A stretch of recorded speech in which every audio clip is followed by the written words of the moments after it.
Have you ever wondered how many times your forgiveness has saved someone else while quietly destroying you? What if your empathy was never a virtue, but a carefully woven trap? And what if, without even noticing, you yourself were the one creating the stage and handing out the masks that people wear in front of you? Carl Jung once said, "Everything that irritates us about others can lead us to an understanding of ourselves." That line cuts deep, because it's not only about others, it's about the secret role you play in every dynamic you've ever tolerated. But what happens when you stop forgiving and start looking? Most of us were raised to believe that being loved meant being good, that being good meant yielding, that loving meant accepting everything, and that forgiving was the highest form of strength. Yet there is a razor-thin line between compassion and self-abandonment, between empathy and complicity in your own destruction. Picture this. You're standing in front of the person who has wounded you the most. Once again, they ask for forgiveness with that rehearsed tone, with eyes glistening, with a guilt that feels oddly calculated. You smile, you nod, you say you understand, you say you forgive. But this time, something inside of you refuses to move. A subtle unease, an internal hum, a primal force whispers, "No more." That whisper marks the beginning of a silent revolution. Jung called this moment the encounter with the shadow, the instant when everything you've swallowed for years starts to rise up your throat, when forgiveness begins to taste like blood, and empathy turns into nausea. This is not about becoming a bad person. It's about breaking free from being a hostage of your own goodness. It's about looking in the mirror and seeing, perhaps for the first time, the mask you put on yourself, the tireless empath, the eternal peacemaker, the gentle soul screaming on the inside. This is where the real path begins, a journey between what you were taught to be and what you actually are when all the layers fall away. And you must prepare yourself, because when the empath stops forgiving automatically, every mask, and I mean every mask, begins to fall, including your own. Since childhood, you learn to read the room like someone walking barefoot over shattered glass.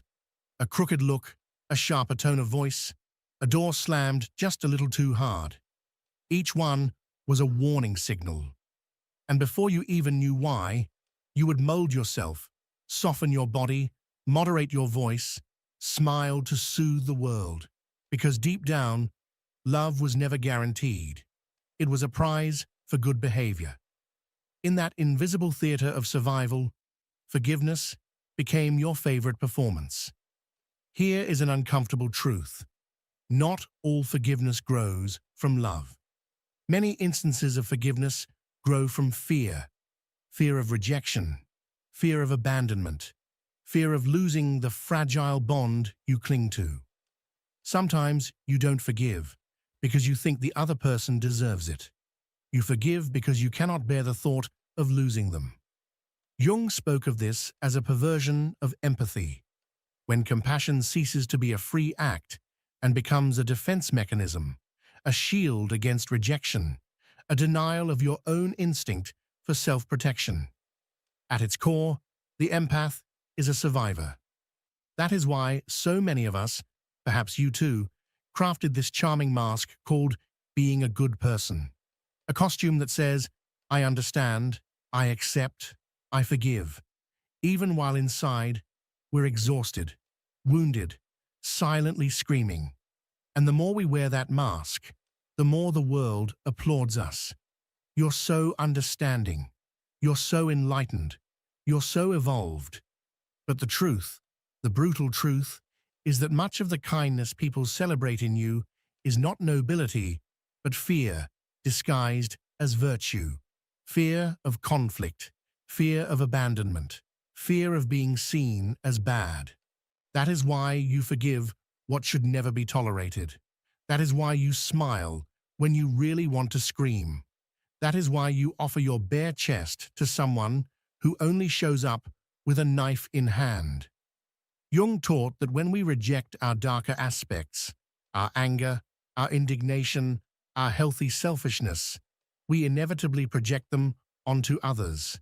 But what if I told you that your excessive goodness, your infinite forgiveness, your endless understanding is in fact your shadow dressed as light? It hurts to accept it, but the empath also manipulates, not with harsh words, but with gentle gestures, not through overt control, but through silent concessions.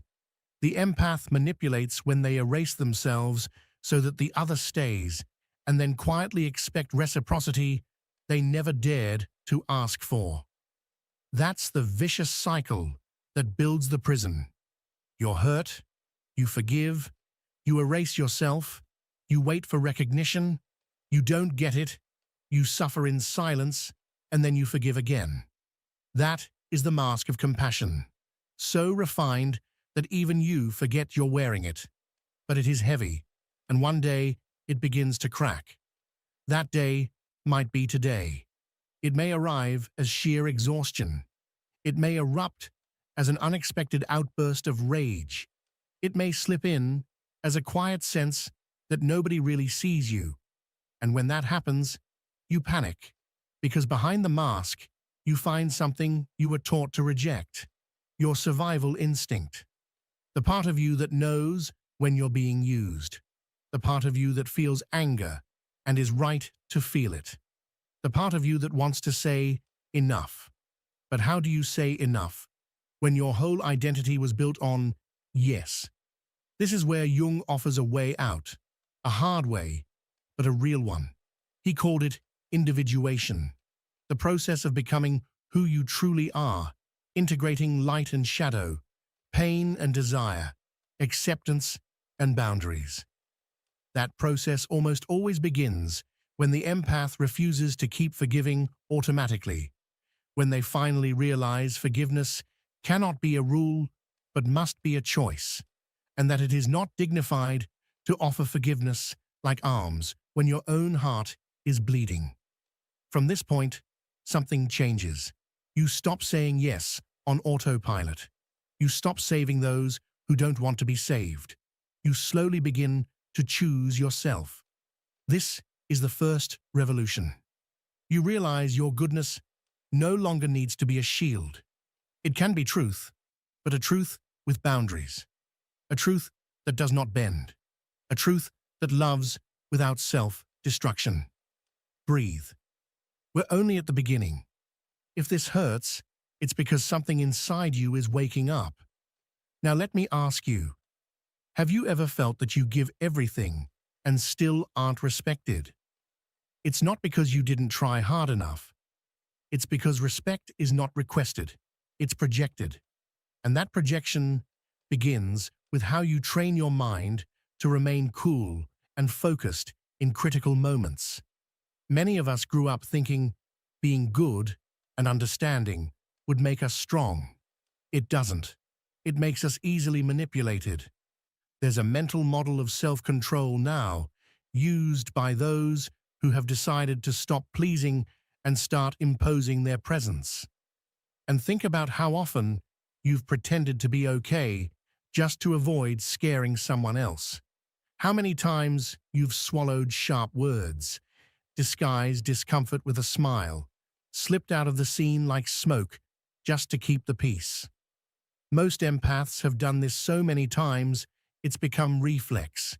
You sense the mood shift, and you shift too. You feel tension, and you yield. You sense disrespect, and you swallow it.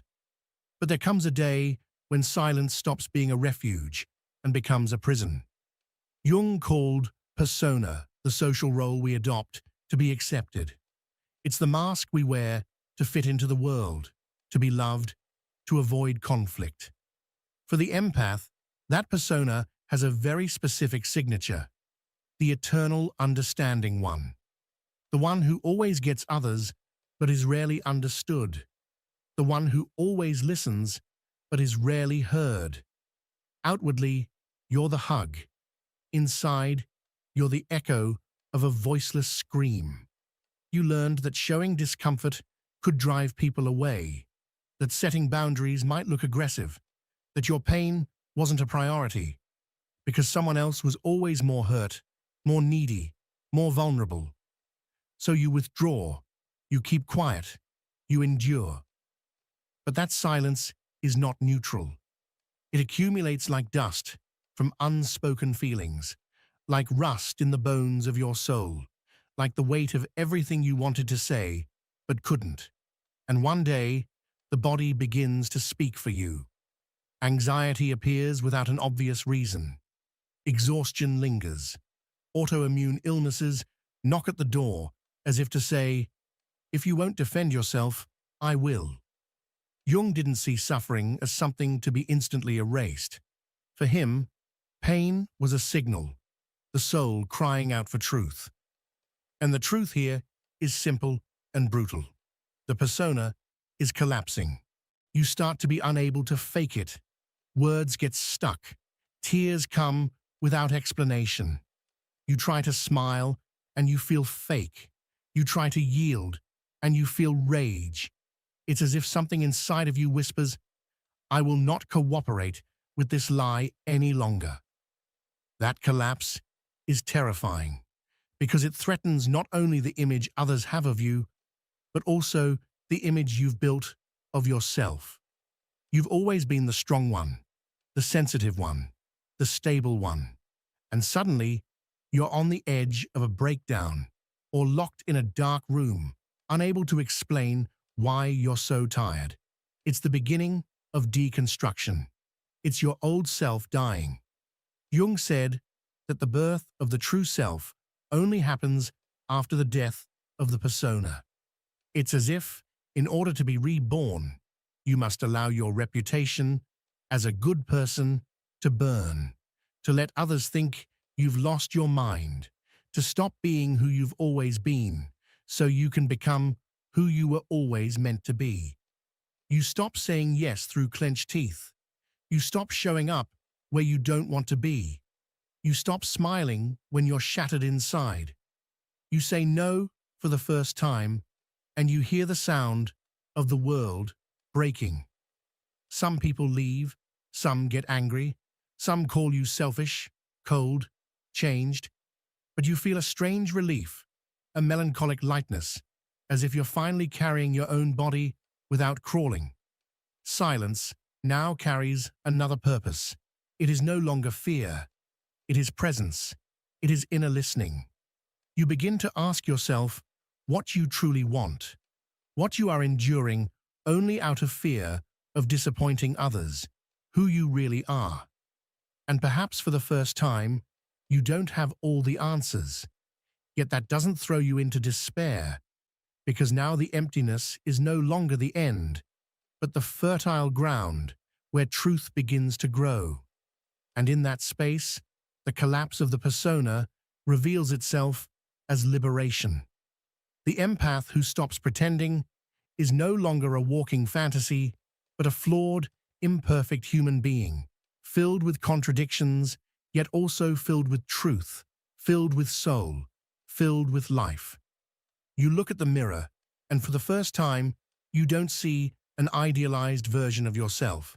You see someone real, with anger, with desire, with pain, with boundaries. And that is sacred. As Jung said, the privilege of a lifetime is to become who you truly are, and no one becomes real without first disappointing the world.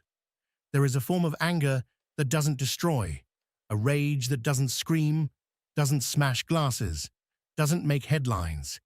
It is born quietly, slowly, like a prayer spoken in reverse, as intense as an ancient secret finally uncovered. It is the anger of the awakened empath, not the explosive fury that wounds, but the steady flame that burns down everything false. It is the rage of someone who spent a lifetime accepting the unacceptable in the name of love, of someone who always said yes to preserve relationships that were never mutual, of someone who finally says, "This is as far as I go." Jung never feared anger. To him, dark emotions were not enemies, but messengers. "There is no awakening without pain," he wrote, "and the pain of anger, that hot, shamed, suffocated ache, is among the most urgent to listen to." But here lies the problem. Empaths were conditioned to fear emotion. They learned that to feel anger was to be negative. To feel anger was to be spiritually undeveloped. That a good heart must always remain calm, even if that costs its sanity. So anger became a monster, locked in the basement of the soul. Yet it was never the villain. It was always the alarm. Anger is the emotional defense system that activates when there is invasion. It doesn't say attack. It says protect yourself. It doesn't say scream. It says wake up. And when the empath begins to listen to that anger, something profound stirs. You start remembering the boundaries you ignored, the moments you sensed abuse but kept silent, the wounds that healed crooked because you were too busy mending the wounds of others.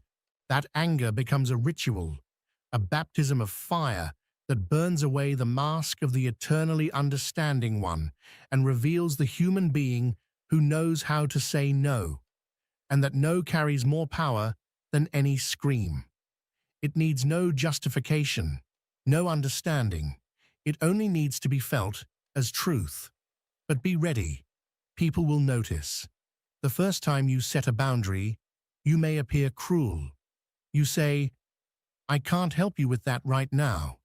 And the other responds with theatrical disappointment. You refuse to get involved in another crisis that isn't yours. And here, you've really changed. You step back from someone who drains your energy and are called cold. Yet inside, there is a new silence, one that doesn't suffocate, but embraces. You begin to realize you never needed to carry so much, that many of the burdens you mistook for love were nothing but emotional addictions. Then anger transforms. It ceases to be rebellion and becomes a compass. It shows you where the other ends and where you finally begin. You learn to say no without guilt, to cut ties without resentment, to walk away without lengthy explanations, to let others bear the weight of their own choices without you serving as their emotional cushion. Jung called this the integration of the warrior archetype. It is when the empath stops being only a healer and becomes also a guardian of themselves. It is when the heart opens, but no longer bleeds for just anyone. And then the most magical thing happens. You start attracting different people. Those who respect your space, who don't invade your time, who don't use vulnerability as currency. People who understand that love does not demand the sacrifice of identity. You see that real bonds don't require you to dim your light. They flourish in both light and shadow, in reciprocity, in truth. And perhaps for the first time, you feel proud of your anger, not because it makes you better than others, but because it returned you to yourself. As Jung said, what you resist persists, but what you accept transforms. To accept your anger doesn't make you a monster. It makes you whole. It makes you human. It makes you free. Sacred anger is exactly that. The invisible frontier between who you were when you begged for permission to exist and who you become when you no longer accept living half a life. You begin saying no. You begin leaving earlier. You begin holding silence where once you explained everything. You start rejecting invitations loaded with expectations, setting limits with those who always treated you as if you were an endless emotional buffet. And then something starts to happen. One by one, faces around you begin to change. Some disappear, some complain, some take offense, some accuse you of no longer being the same. And you hear this with a mix of pain and relief, because finally it is true. You are no longer the same.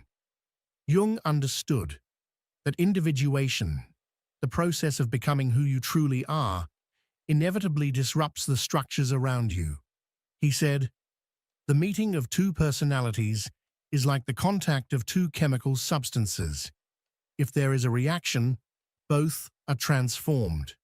But if only one is willing to change, the other either withdraws or attacks. That is exactly what happens when the empath stops erasing themselves.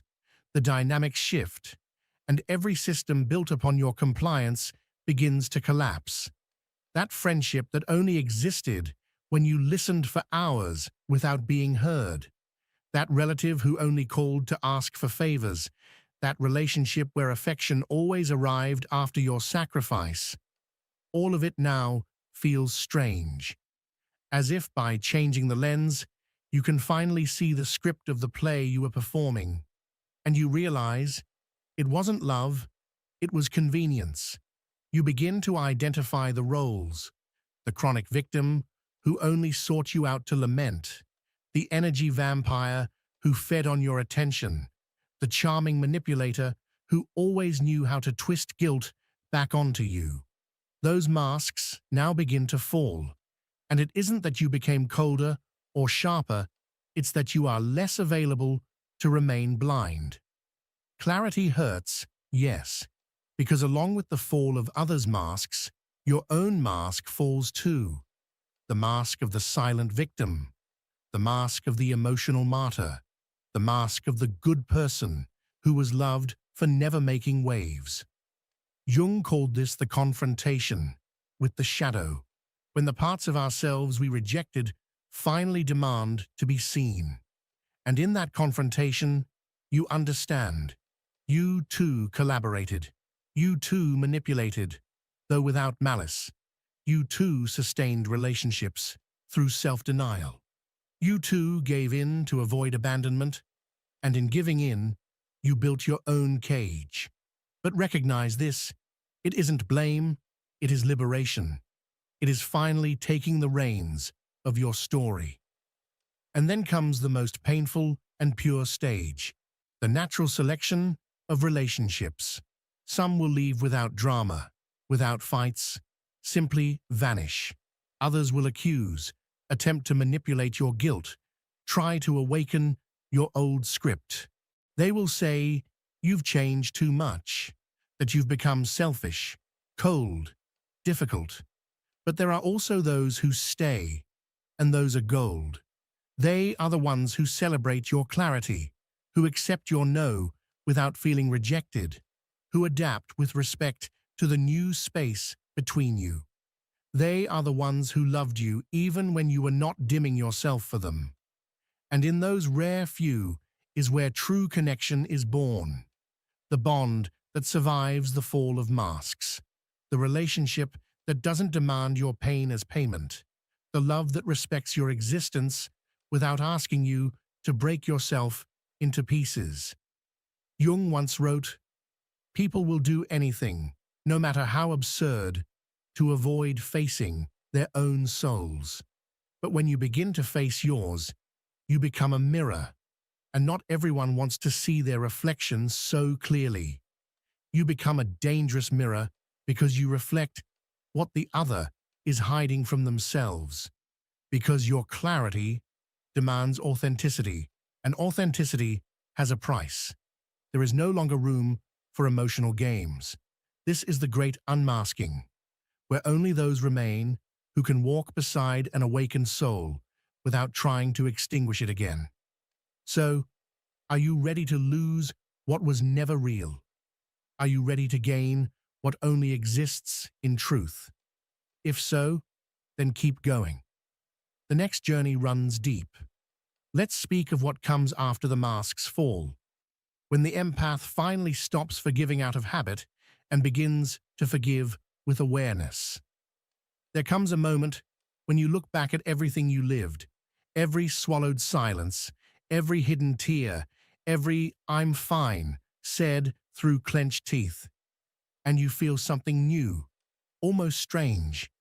You are not angry anymore, but you are also unwilling to repeat any of it. Here is where the empath discovers a new form of forgiveness, no longer as anesthesia, no longer as currency, no longer as emotional addiction, but as a conscious, intimate, profound act. Not to save the other, but to rescue yourself. Jung wrote, "True forgiveness does not suppress a justified reaction.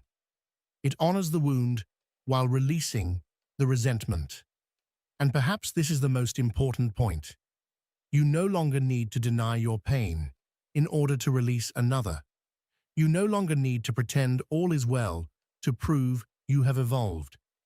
Because real spiritual growth, embodied growth, is not born on an altar of purity.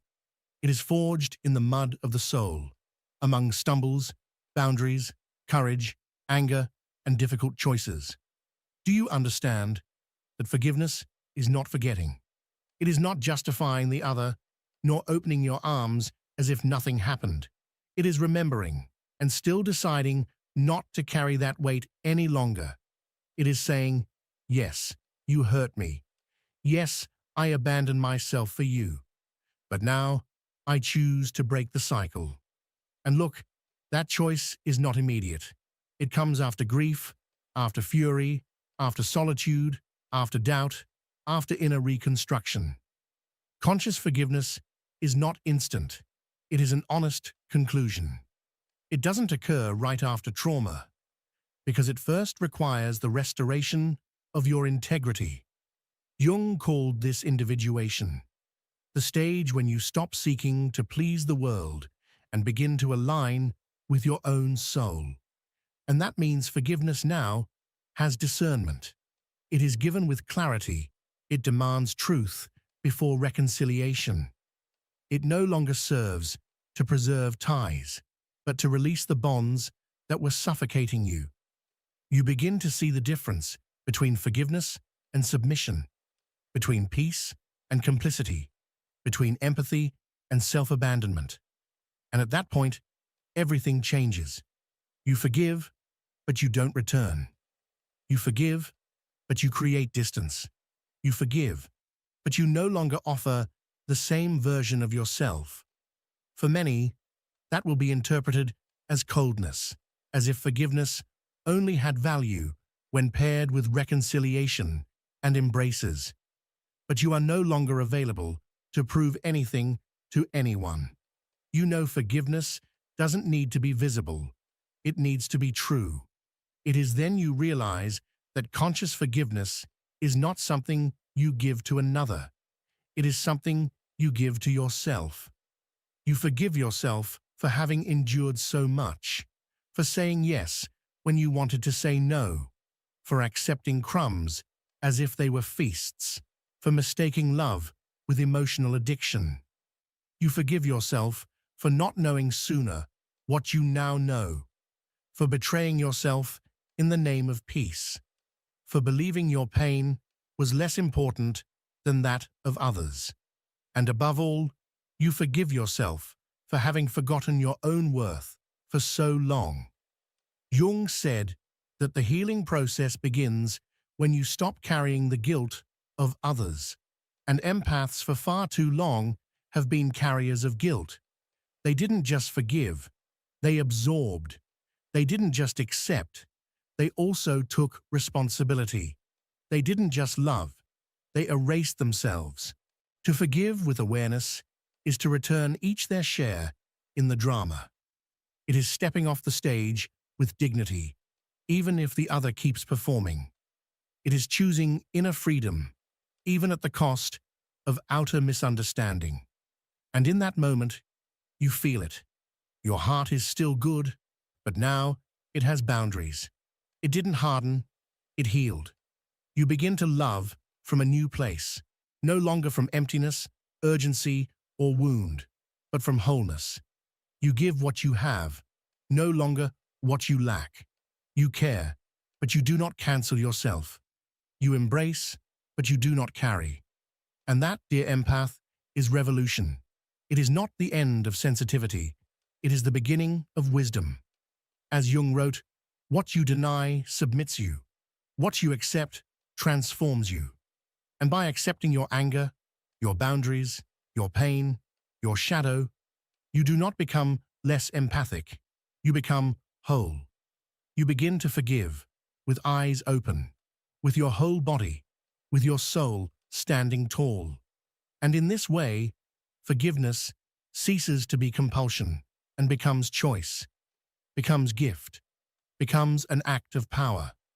Not because the other deserves it, but because you deserve to be free. This may feel like the end of the journey, but perhaps it is the beginning of another. A journey does not begin with a grand decision, but with an inner whisper. That ancient voice, ignored for years, now speaks with firmness. I no longer need to destroy myself in order to be loved. You have witnessed the falling of masks, not only those worn by others, but your own as well. You have seen compassion disguised as duty, forgiveness offered out of fear, love disguised as a silent cry for help. And now, something within you has shifted. It wasn't a thunderous change, it was subtle, almost imperceptible, yet it lingers like a lighter breath, like a discomfort that finally became a boundary, like a guilt that slowly dissolved into clarity. Carl Jung once said that becoming conscious is painful, and it is painful precisely because consciousness demands. It dismantles illusions. It forces us to look exactly where we once turned away. Yet in that raw and naked gaze, the soul finally awakens. You no longer need to be emotionally available 24 hours a day. You don't have to be the good one at all costs. You don't have to carry the weight of the world, just so others can call you strong. You can be good, but with discernment. You can be loving, but with boundaries. You can forgive, but only when your heart is ready, not while your wound is still open. That is the true turning point. The empath stops being a container for the world's pain, and instead becomes a channel of authentic expression. The world does not need more good people. It needs whole ones. People who can look you in the eye with truth, who can feel with intensity, who can love with presence, yet also know how to say no, how to leave, how to choose themselves. And if you've made it this far, then maybe you are already on that path, crossing from the old self, who forgave out of fear, to the new self, who forgives with awareness, from the person who sought to please, in order to be accepted, to the soul who now refuses to betray itself. May you have the courage to keep walking, the strength to uphold your boundaries even when no one understands them, the bravery to forgive, yes, but never at the cost of your integrity. Because in the end, as Jung reminded us, the privilege of a lifetime is to become who you truly are. And you, dear empath, you did not come into this world to wear a mask. You came to embody truth. I remember vividly one night when I sat on the bathroom floor with the lights off, my face burning from suppressed tears, with one single phrase echoing relentlessly in my head. Why is it always you who gives in? It was one of those all too familiar situations. Someone had hurt me once again, and as always, I searched within myself for reasons to forgive. Maybe she was under stress. Maybe I demanded too much. Maybe this is what it means to love. But that night, something broke. It wasn't an external rupture. It was an internal earthquake, small, silent, definitive. There in the dark, I realized my forgiveness was not generosity. It was fear. Fear of rejection. Fear of being seen as cruel. Fear of no longer being needed. And in that silence, between one heavy breath and the next, I forgave myself. Not for yielding so many times, but for believing that love meant erasing myself. Since then, I have been relearning what it means to be empathetic without being submissive, to love without self-annihilation, to help without self-sacrifice. And that is why I am deeply grateful you are here, because if you've stayed until the end of this reflection, maybe you too are walking down that same shadowed hallway, from the old version of yourself to the new one being born. And let me tell you with all the truth I have discovered, you do not need to break to prove you are whole. You do not need to bow down to prove your empathy. You can love with intensity, but with boundaries, with consciousness, with presence. And if these words resonated with you, take a deep breath and recognize the choice before you to transform reactivity into self-control and inner chaos into steady presence. If this journey stirred something inside you, then let this moment be intentional. Share what touched you most. Continue seeking spaces like this one, because we need places where lucidity becomes a refuge in those restless nights when the soul cannot sleep. You've seen the masks fall. You've walked into the silence. You've glimpsed the edge of yourself and dared not to run from it. So the next step is simple, though never easy. Stay. Stay present with your truth. Stay committed to your integrity. Because empathy is not about carrying the whole world. It is about knowing where another ends and where your sacredness begins. The human psyche, a vast, intricate amalgam of conscious and unconscious forces, has long captivated the attention of philosophers, mystics, and psychologists alike. It is an ever-shifting landscape of thoughts, instincts, memories, and emotions, layered with history and shaped by personal and collective experience. Among the many thinkers who have endeavored to understand this enigmatic realm, Carl Gustav Jung stands out as a towering figure. His pioneering work in analytical psychology not only deepened our comprehension of the human soul, but also opened doors to new ways of perceiving inner life. One of the most compelling and often misunderstood elements within Jung's framework is the notion of emotional repression. This is not merely a psychological inconvenience or a coping mechanism, but a dynamic process with profound implications. Emotional repression, especially when viewed through the lens of Jungian thought, transcends the boundaries of mental health. It touches every layer of human existence, from identity to behavior, from relationships to spiritual development. To truly grasp the Jungian perspective on repression, we must first understand the foundational pillars of his psychological theory. Jung proposed that, beyond the personal unconscious, which holds repressed memories, forgotten experiences, and hidden emotions, there exists a deeper layer he called the collective unconscious. This collective unconscious is a universal repository, shared across all of humanity. It contains archetypes, primordial symbols, and themes that recur across cultures and eras, shaping the way we experience the world. Within the more personal domain of the unconscious, Jung identified what he referred to as complexes. These are clusters of emotionally charged ideas, images, and memories that orbit around a specific theme, such as abandonment, power, or guilt.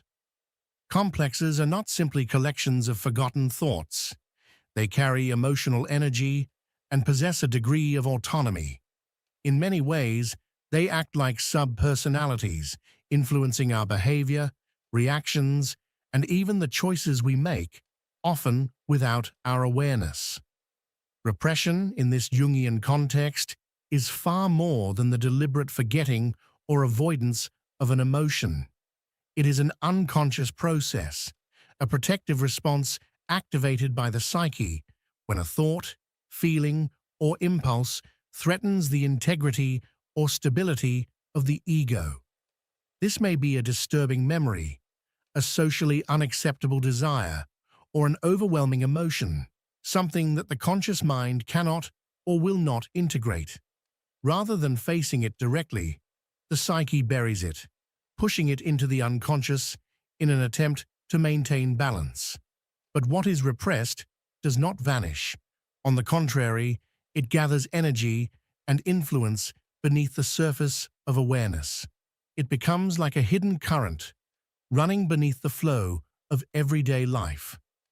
Jung emphasized that persistent repression, especially of emotions deemed negative or inappropriate, such as anger, grief, or desire, can result in the formation of autonomous complexes.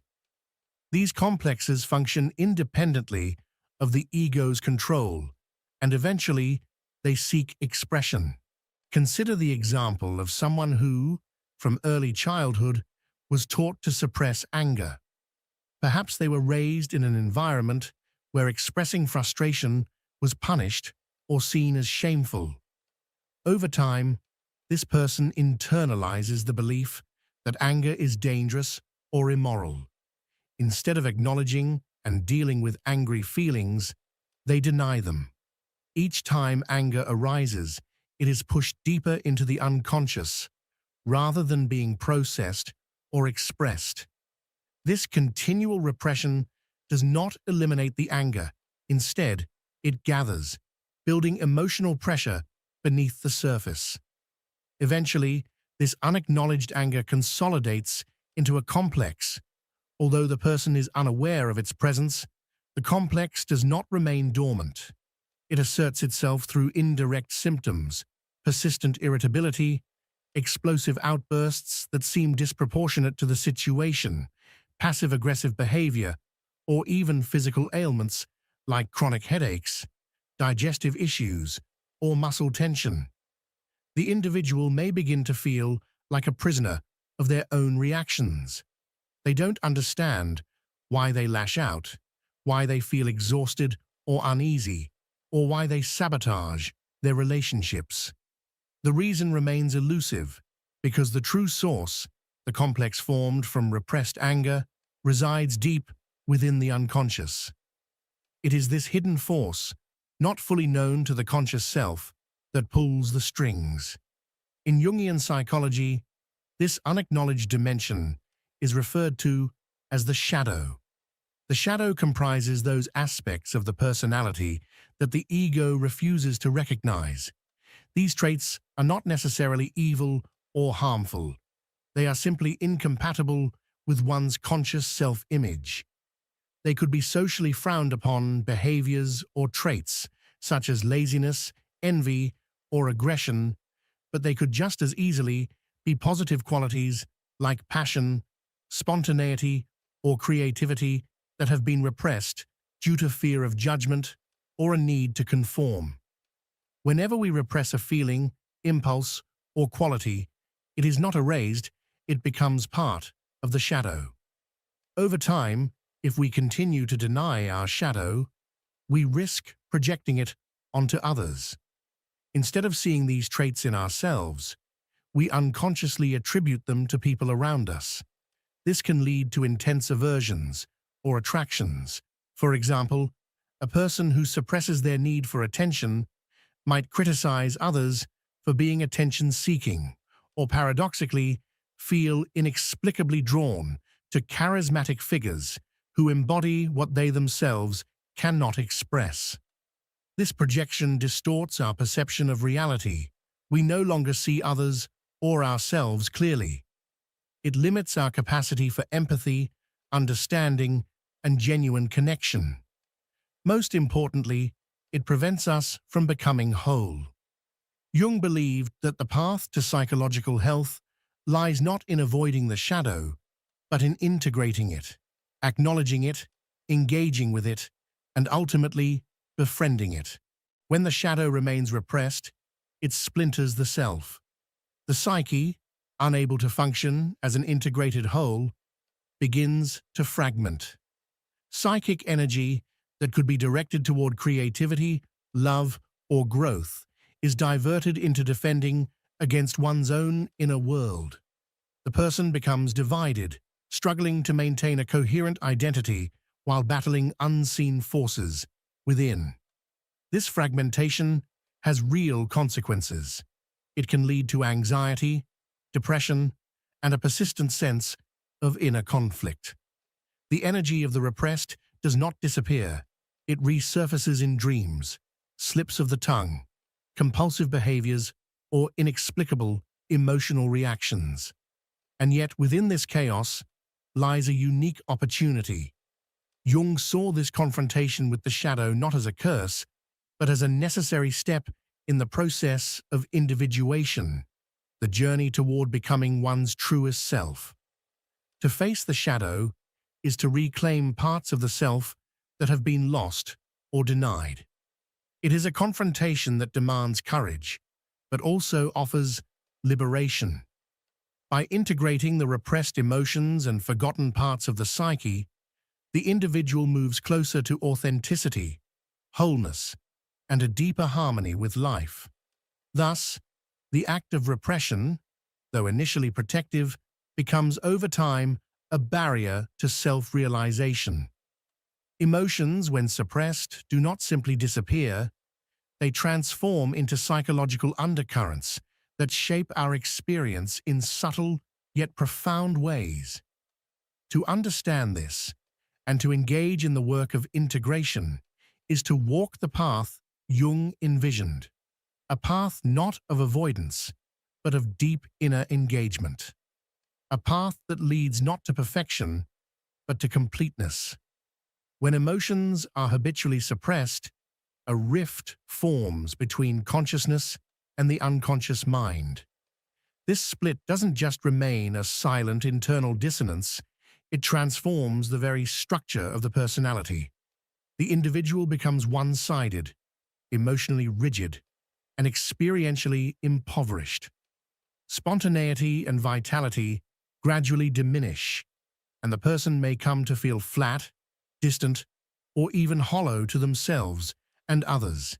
It is not because they lack depth, but rather because a significant portion of their psychic energy is locked away, bound, restrained, and hidden deep within the recesses of the unconscious. This psychic fragmentation goes far beyond mere emotional dullness. It can infiltrate the mental and physical dimensions of a person's life. Carl Jung, the pioneering Swiss psychiatrist and founder of analytical psychology, observed that prolonged repression can give rise to a host of neurotic symptoms: anxiety that lingers without clear cause, persistent feelings of depression, irrational fears and phobias, and even psychosomatic disorders that manifest in the body.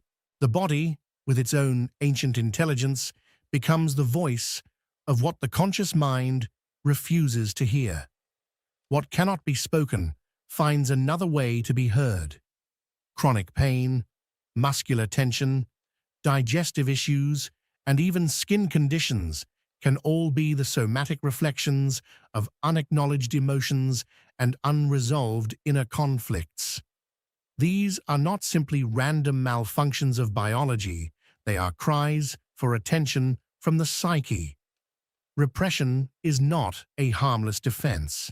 It is a subtle act of violence against the self.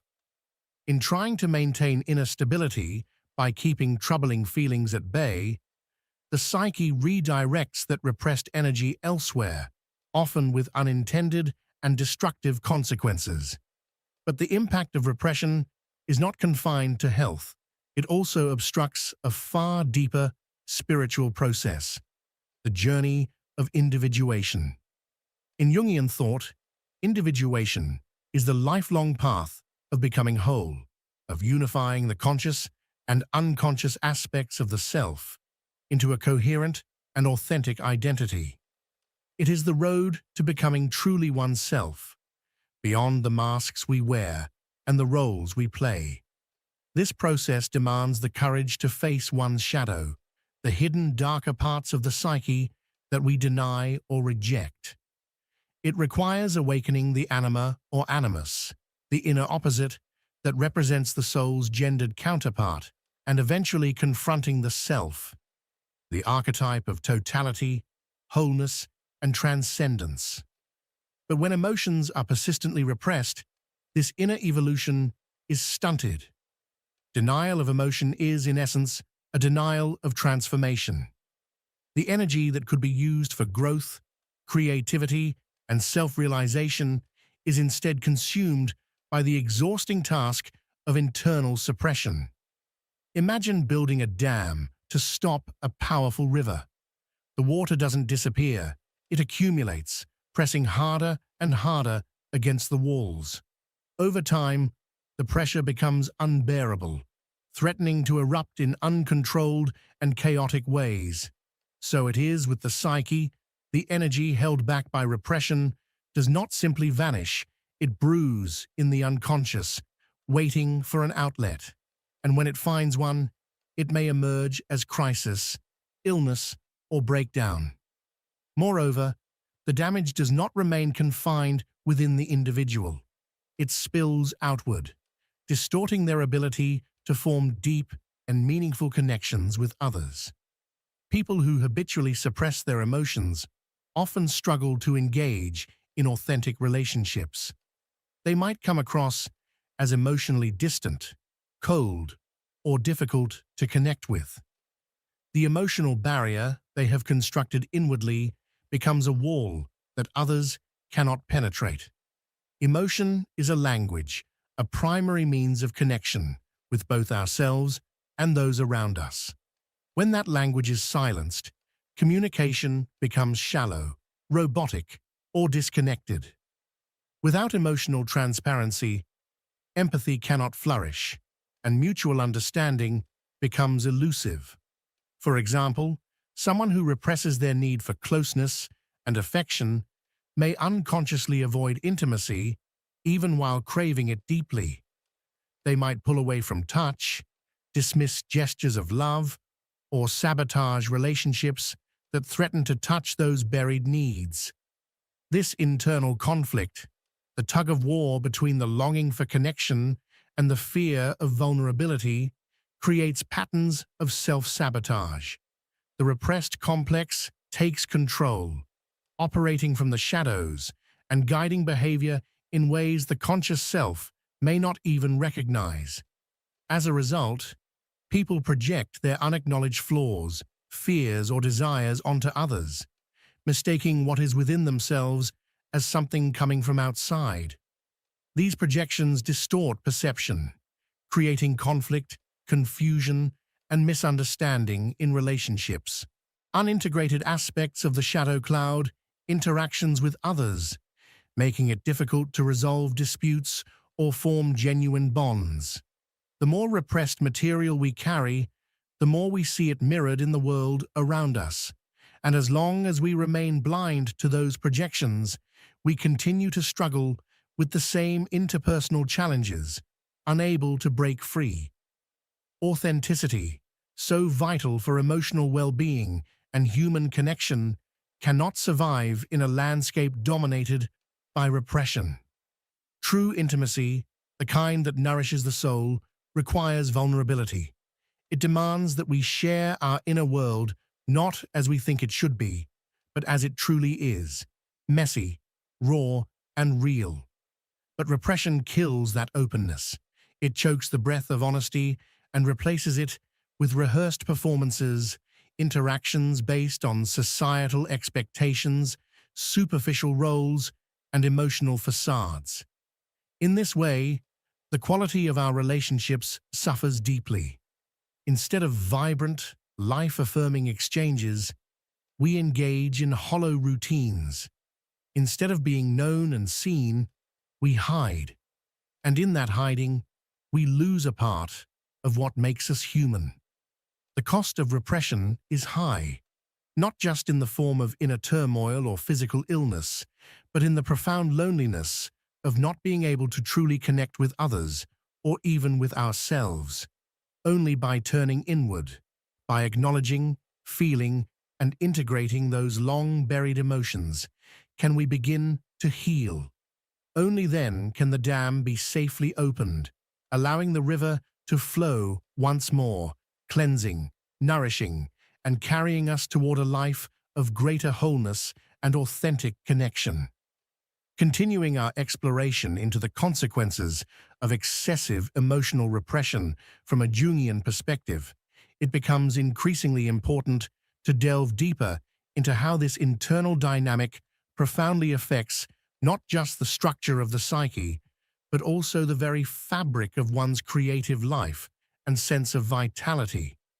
Carl Jung proposed that psychic energy, what he referred to as libido, is not merely a force confined to sexuality or instinct, as Freud believed, but a much broader and more holistic life energy. This energy is dynamic and fluid, manifesting through multiple channels such as thought, emotion, physical sensation, and intuition. It is the essential force that drives not only our psychological processes, but also our ability to experience, interpret, and shape the world around us. When this vital psychic energy is constrained by repression, when parts of our emotional reality are denied, silenced, or pushed into the unconscious, it does not simply disappear. Instead, it transforms, often surfacing in distorted or maladaptive ways. Repression leads to inner fragmentation. It disconnects the conscious mind from the deeper layers of the unconscious, breaking the vital bridge between what we feel and what we express. In doing so, it not only creates the conditions for psychological symptoms to arise, such as anxiety, depression, psychosomatic illness, but it also silences the very source of inspiration, of spontaneity, and of aliveness. On the surface, an individual may appear composed, rational, or even highly functional. But beneath that controlled exterior lies a landscape devoid of emotional richness, of imaginative vitality. Without emotional fullness, life becomes a kind of performance, technically sound, but soulless. Jung understood creativity in its broadest and most archetypal form, as the emergence of something new and meaningful from the unconscious. It is not limited to artistic talent or skill. Rather, creativity is the soul's attempt to give shape to what is hidden, to transform the formless into form, to bring the latent into being. From a Jungian standpoint, this creative impulse is born from the tension and interplay between consciousness and the unconscious. Creativity is the result of an inner dialogue, a symbolic dance, between what we know and what we have yet to discover. It emerges when we allow ourselves to touch the deep waters of the personal and collective unconscious, and to bring back from those depths images, feelings, and insights that can be molded into new expressions. Symbolic thought and emotional openness are the tools that allow us to do this transformative work. In this light, emotions become not obstacles to be managed, but sacred fuel for the creative fire.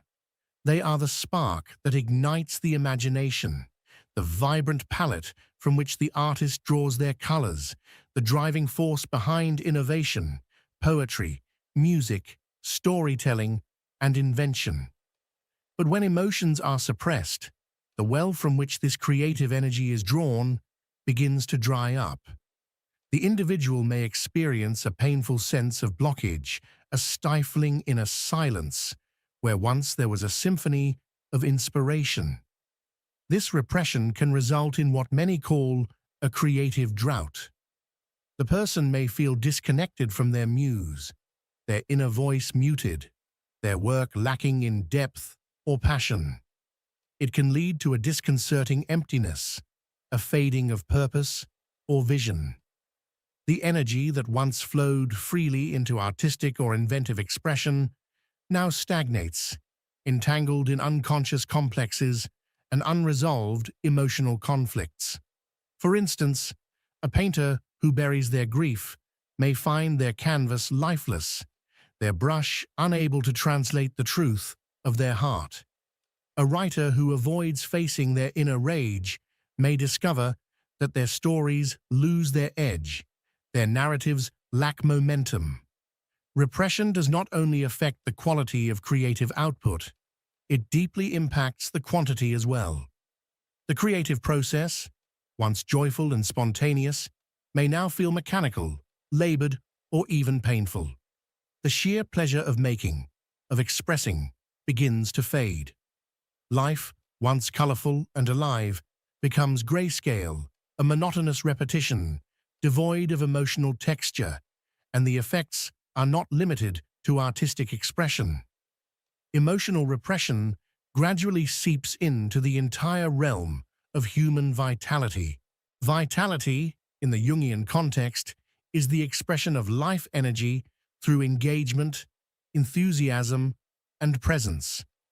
It is the capacity to experience life with one's whole being, to feel profoundly connected not only to the outer world, but also to one's inner truth. Emotions serve as the heartbeat of this vitality. They inform us, animate us, and ground us in authenticity. When we repress our emotional experiences, we begin to disconnect from the richness of life itself. The world loses its vibrancy, experiences become dull, and we may start to feel apathetic, numb, or estranged from ourselves. This loss of vitality is not abstract. It is felt in the body, in the soul, in the rhythms of our daily life. Emotional repression consumes an enormous amount of psychic energy, as the psyche must constantly work to keep unwanted feelings out of awareness. Maintaining these emotional defenses requires inner resources that could otherwise be directed toward creativity, passion, intimacy, or self-exploration. It's like running an engine with the parking brake still engaged. It can move, but it wears down quickly, loses efficiency, and never operates at its full potential. A person who chronically represses their emotions is carrying a psychological burden that diminishes their inner freedom. They may struggle with chronic fatigue, lack of motivation, or a lingering sense of dissatisfaction that they can't quite explain. This is often the psyche's cry for integration, for those repressed emotions to be acknowledged, processed, and transformed. Jung did not view repression as an inherently evil force, but he was clear that it becomes toxic when it becomes habitual and unconscious.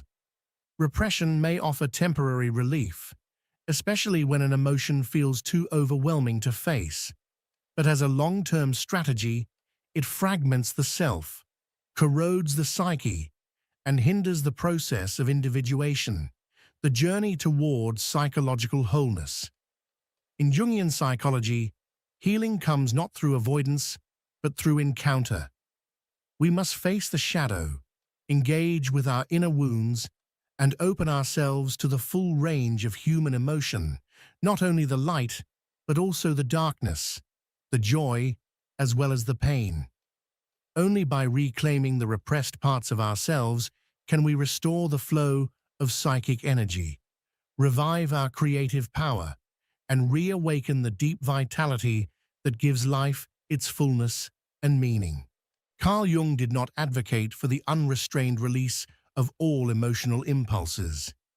His psychological philosophy was far more nuanced and deliberate. Rather than endorsing an impulsive venting of feelings, Jung emphasized the importance of conscious recognition, thoughtful integration, and the constructive channeling of emotions.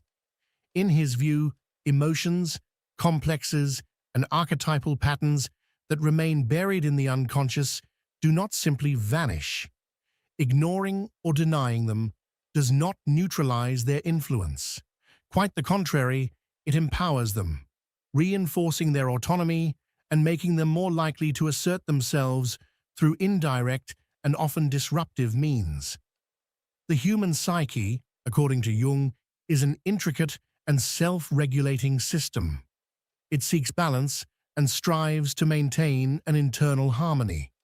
However, when a portion of the psyche, particularly its emotional content, is repressed or denied, this natural equilibrium is disturbed.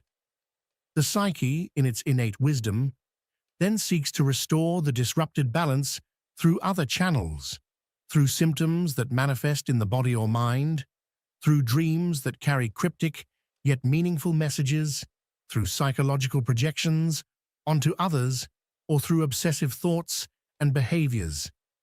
Dreams held a place of profound importance in Jung's understanding of the mind.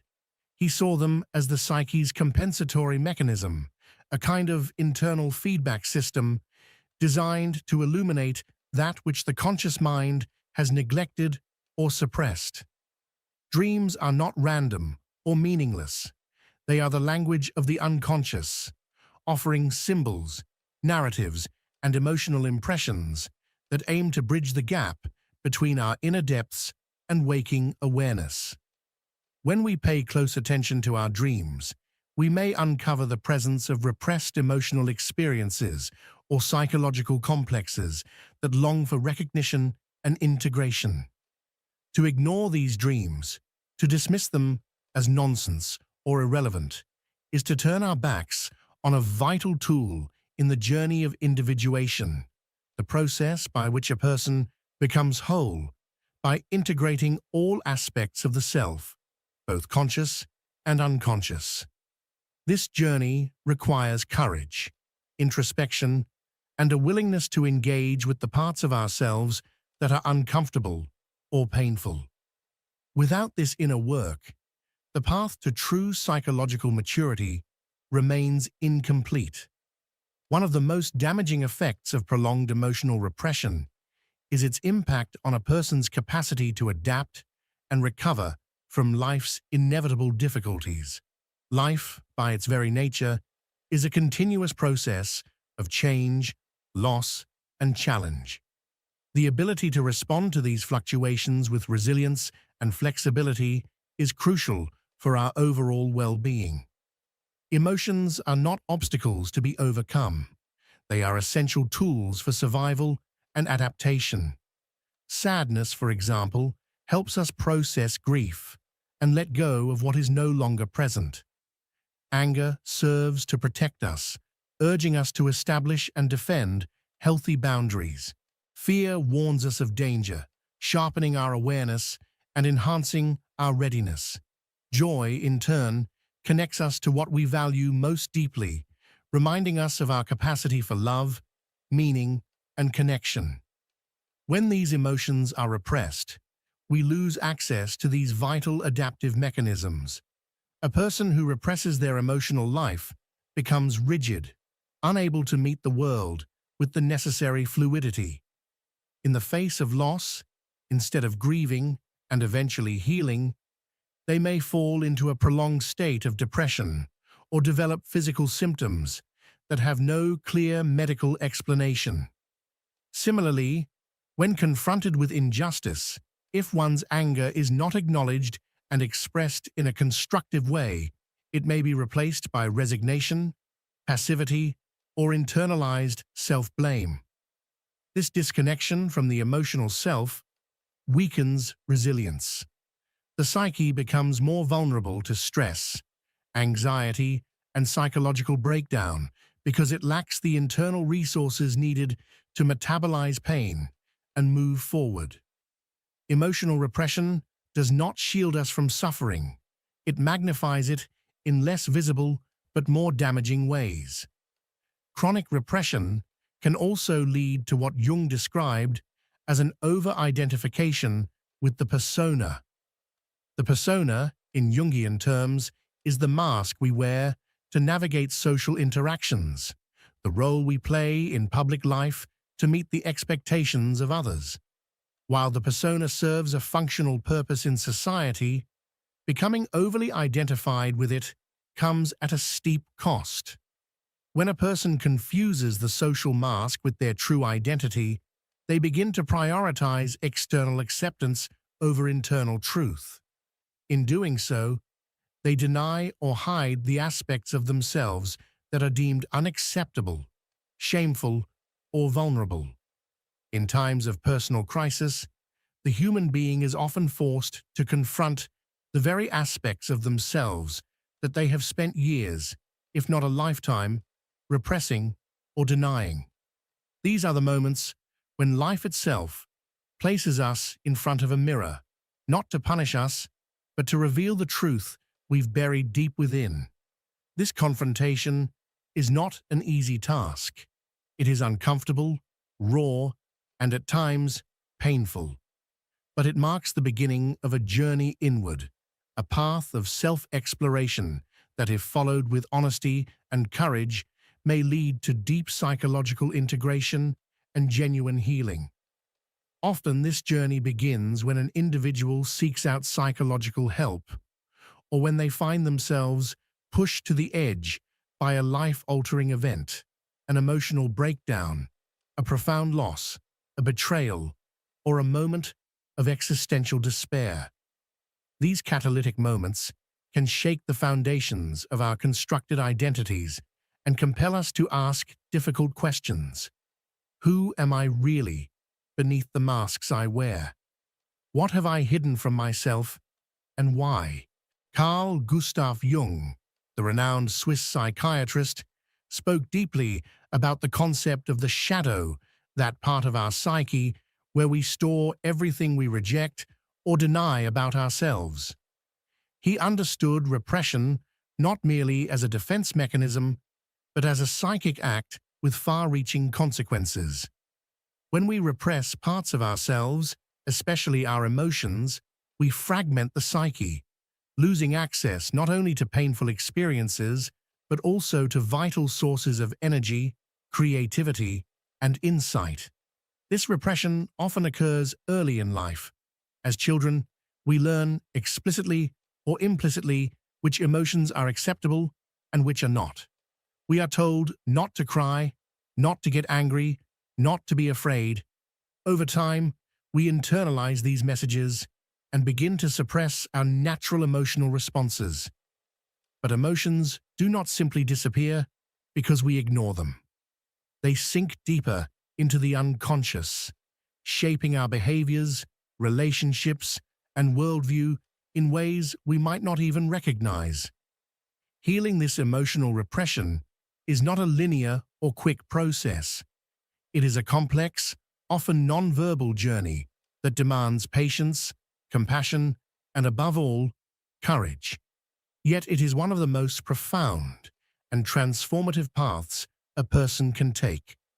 The goal is not to become perfect or entirely free of suffering, but to become whole, to reclaim the lost, silenced, and forgotten parts of ourselves. This integration begins with awareness. Before anything can change, it must be seen. It requires us to pay attention to what is happening inside of us, to become observers of our own inner world. This means watching our thoughts without immediately reacting to them, noticing our emotional triggers, and reflecting on our dreams, which can serve as messages from the unconscious. Even simple practices like journaling can be incredibly helpful. Writing down what we feel without censorship can allow hidden patterns to emerge, revealing truths we didn't know we carried. Self-observation becomes a powerful tool on this path. Through it, we begin to notice the inner voices that tell us we're not enough, the defensive behaviors we use to avoid pain, and the emotional reactions that seem to come out of nowhere. We may also begin to see how we project our unacknowledged emotions onto others, feeling intense anger towards someone when, in reality, we're angry at ourselves or at an experience we haven't fully processed. Working with a therapist, especially one trained in Jungian psychology, can be invaluable here. Jungian therapy focuses not only on talking through problems, but also on exploring the symbolic language of the unconscious. Techniques like dream analysis and active imagination are used to help individuals engage directly with the deeper layers of the psyche. In this space, the therapist becomes a companion and guide, helping the individual interpret what their inner world is trying to communicate and how they might integrate these insights into conscious awareness. Once these emotions are brought to light, the next step is not to push them away again, but to validate and accept them. This is often where the real healing begins. Repression stems from the belief that certain emotions are bad, dangerous, or shameful. But no emotion is inherently wrong. Each one has a role to play in our inner ecology. Anger, for instance, often signals that our boundaries have been violated. Fear protects us from harm. Sadness allows us to grieve and let go. Even jealousy or envy can illuminate what we desire, but feel we cannot have. To validate an emotion means to say to ourselves, "It is okay that I feel this way." This doesn't mean acting on every emotion impulsively or letting them control us. It means giving ourselves permission to feel, to sit with our emotions, understand them, and learn from them. This act of emotional acceptance is a kind of inner alchemy. It transforms the way we relate to ourselves, softening the inner critic and fostering a sense of self-compassion. When we stop fighting against what we feel, we free up enormous amounts of psychic energy. Energy that was once spent suppressing our emotions can now be used for healing, growth, and creativity. We begin to feel more alive, more grounded, more connected to who we really are. The psyche begins to heal, not by erasing pain, but by embracing it as part of a larger, richer story. Ultimately, the conscious and constructive expression of emotion becomes the final and perhaps most liberating stage of the healing journey. This might look different for everyone. Some may express themselves through art or music, others through honest conversations, movement, or spiritual practices. The key is authenticity. By expressing what we truly feel in healthy, mindful ways, we begin to integrate those feelings into our identity. We no longer need to hide or reject parts of ourselves. We become more whole. This journey toward integration is lifelong. There is no endpoint, no perfect version of the self waiting at the finish line. But what we do gain is a deeper relationship with ourselves, a sense of inner freedom, integrity, and emotional resilience.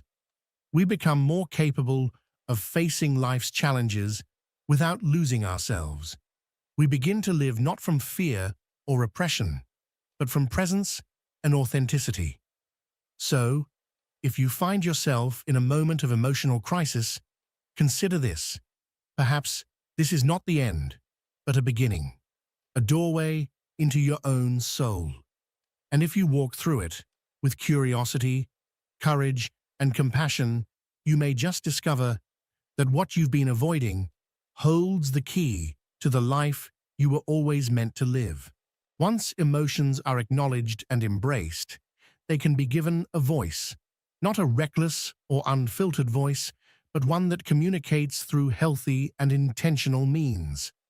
This doesn't mean venting impulsively or reacting in harmful ways. Instead, it means recognizing what we feel and learning how to express those feelings constructively in ways that promote healing, understanding, and growth. Take anger, for example. Anger, when left unacknowledged, can build up inside and erupt in destructive ways. But when we choose to give it expression consciously, it transforms. This might mean setting firm boundaries, where previously we allowed others to overstep. It could involve speaking up with assertiveness instead of aggression when something feels unjust or unfair. Physical activities like running, dancing, or practicing a martial art can help discharge that intense energy, while creative outlets such as painting, writing, or music allow anger to be transformed into something meaningful. Sadness, on the other hand, often calls for gentler forms of release. Sometimes we need to cry, not out of weakness, but as a form of deep emotional release. Talking to a close friend, someone who offers safety and empathy, can provide comfort and clarity. Journaling can also be powerful, allowing our thoughts and feelings to take shape on the page, giving us insight into our emotional landscape. What truly matters is being aware and intentional. When we express our emotions from a place of consciousness, we regain our power. Instead of being controlled by our emotions, we begin to work with them. They become signals and allies, rather than overwhelming forces. This form of expression doesn't just bring emotional relief, it also builds bridges with ourselves and with others. Being authentic in our emotional expression cultivates relationships that are richer, deeper, and more meaningful. It invites genuine connection, where both people feel seen, heard, and accepted. At the heart of this process lies what Jungian psychology refers to as the shadow. The shadow is not just a collection of flaws or dark traits. It also includes aspects of ourselves that we've buried, hidden strengths, passions, and potential that we may have denied due to fear, shame, or societal expectations.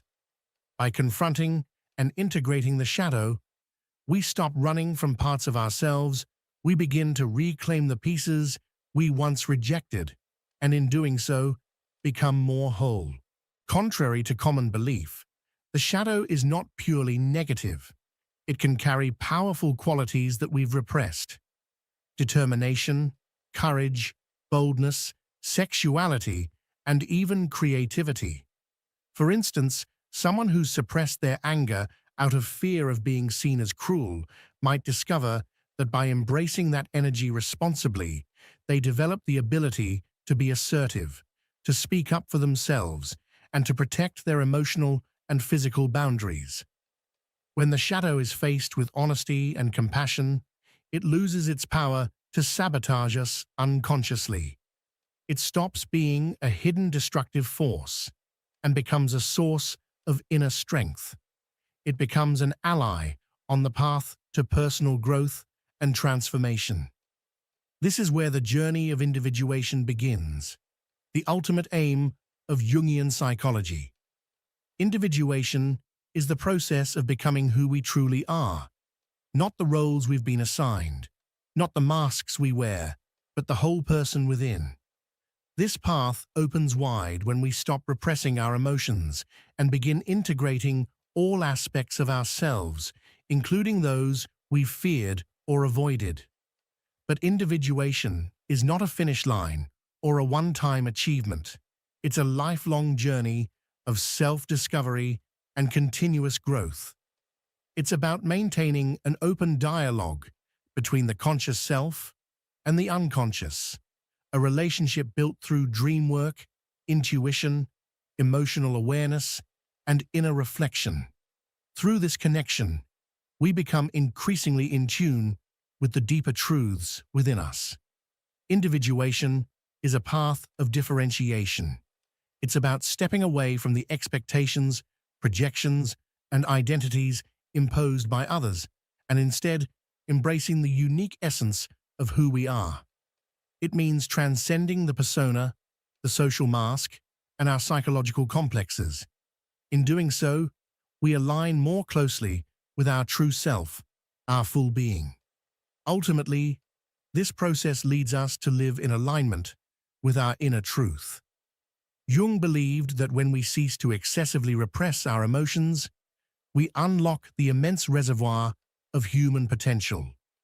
Psychic energy, once trapped by suppression, begins to flow freely. This allows us to access heightened levels of creativity, resilience, vitality, and authenticity. With this newfound flow of energy, we become better equipped to face life's challenges. We build stronger, more meaningful relationships. We discover purpose, not one dictated by others, but one rooted in our own values and experiences. Life stops being a constant battle to keep things under control. to suppress what's difficult or inconvenient. Instead, it becomes an adventure, a journey of exploring who we are, of expanding our consciousness, and of expressing ourselves with courage and compassion. Healing our emotional wounds and integrating what we've repressed isn't just an act of personal transformation. It's an act of empowerment. It allows us to fully embody our truth, to shine in our authenticity, and to contribute more deeply to the world around us. Our presence becomes more impactful, more connected, more alive. And in all of this, we are reminded of the profound wisdom held within the human psyche, an inner knowing that, when listened to, can guide us through our darkest moments and into the light of our full potential. Each of us carries within the capacity to evolve beyond limitation, to live a life of wholeness, to become not only healed, but truly empowered. Let this be a reminder, a call to return to ourselves, to stop running from what we feel, and to begin embracing our entire being. Because when we do, we don't just change our own lives, we help change the world. So now you know, according to Jung, repressing your emotions can have a profound impact on your emotional and psychological well-being. Thank you so much for watching me until the end of the video. If you related to what we talked about today, please give me a like, subscribe to the channel, and activate the bell so you don't miss out on future videos like this one. Tell me in the comments, is there an emotion you've been holding back and would like to release? I'd love to hear from you and continue the conversation. Thank you so much for being here. See you soon for another video. Until then, take care of yourself, connect with yourself, and continue exploring your emotions.